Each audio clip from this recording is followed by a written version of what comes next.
Il-Ministeru għas-Saħħa u l-Union tal-Infermiera u l-Qwiebel l-MUMN nidew kampanja biex iħajru aktar żgħażagħ Maltin jidħlu għall-kors tal-infermiera.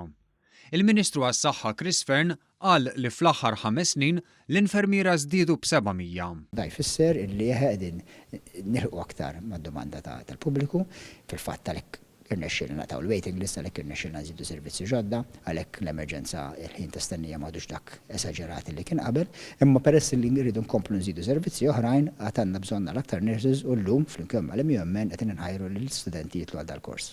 Qal li fi 3 snin li ġejjin se jkun hemm bżonn mal-400 infermier ġdid.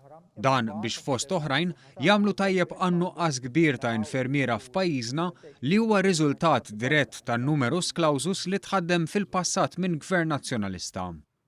Il-Ministru Fearn żied jgħid li llum jiggradwaw sa 200 infermier fis-sena mill-università u hemm ma' 60 student fil-kors tal-Università ta' Northumbria mal-MCAST. Il-President tal-MUMN Paul Patch appella għal iżjed żgħażagħ Maltin biex jidħlu għall professjoni ta' infermiera li sejjaħ bħala is-sinsla tas-sistema tas-saħħa. Dwar is-sitwazzjoni fl-Isptar Monte Carmeli, id-Deputat Prim Ministru u l-President tal-MUMN qablu li hemm pjan ta' 5 snin.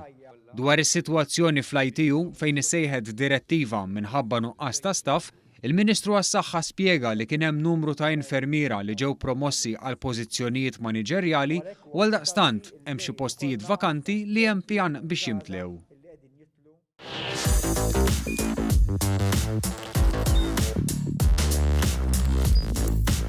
Idħol fuq one.com.mt u hemmhekk tista' tara l-programmi kollha li jxandru fuq One permezz ta' One Play.